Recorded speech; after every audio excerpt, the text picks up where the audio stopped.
A few nights ago, we were watching the Bolt report we'd seen, and it's created a lot of conversation where you condemn those in the right that are waging war on Islam. On the entire religion, yes. I mean, it's nuts. I mean, you can do it if you want, but you'll lose. Look. We have a massive problem right across the West with Islamism.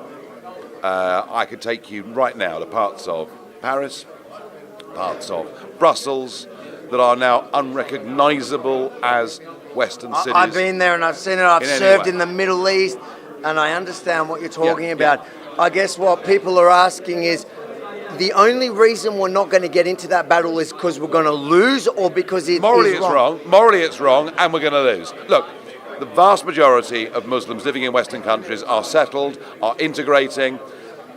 Then you find the ghettos where they're not even learning English. It's a disaster, and that extreme culture is flourishing. Let's fight Islamism. Let's fight the bad guys. Let's be a lot more robust about our Judeo-Christian culture. Let's stop practices like FGM being carried out wholesale. Listen, I'm not weak on this. I'm tough on this. But if this descends into a battle of hatreds, absolutely, history teaches us the ending will be very bad indeed. Can I ask you straight, do you think Islam is compatible, Islam itself, the ideology, is it compatible with Western values or not?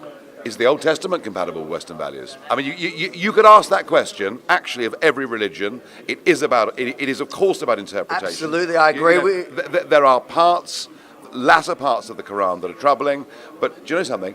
In 21st century world, there are earlier parts of the Bible that are troubling. This is about interpretation. Do I think there is hope that we can get the vast majority of Muslims on our side against the bad guys? That is what we absolutely must do. Can I put it to you, last comment, because I know I'm getting in trouble, last comment, because somebody who's served in the Middle East and has seen it close up, the problem is that I see, and many see, is that Christianity, Judaism, they went through reformations. The problem in Islam is that the Quran is the word of God, can be unchanged. Muhammad was the perfect man. Every Muslim must emulate and be him. He married a 6-year-old. He killed 600 Jews.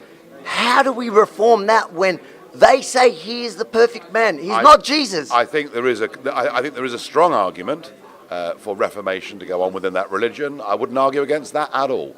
But believe me, we've got to box clever on this. We've got to get this right. We must not encourage religious hatred between different religions and indeed between different races. We've got to get this right. We must uphold our principles, our culture, our heritage. But do you think that's possible? Do you think it's possible to... Well, if it's not, we've lost. Well, maybe fighting it is the answer. What? So how many will you kill? That's the question. That's the question. No, I'm asking you a question. What are you going to do, kill them all? I don't. Absolutely, I'm not pro-genocide.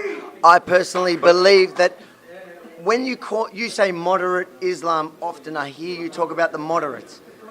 Define moderates. There is one Islam. I meet them every single... I think you're missing the trick here. I think you are saying that everybody that's Islamic is, hard line on the religion. The vast majority are not. The vast majority of people of Islamic faith living in Britain are pretty well integrated into our society. I had lots of them vote for me.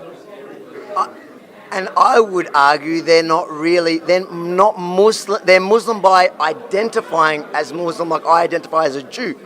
But they're not Muslim by faith. You either believe Muhammad is the perfect man or not. Then you would say that every Christian hates all homosexuals. Thank you. I don't see, don't cut it. I don't see Christians blowing up buildings. It's Islam that's the problem.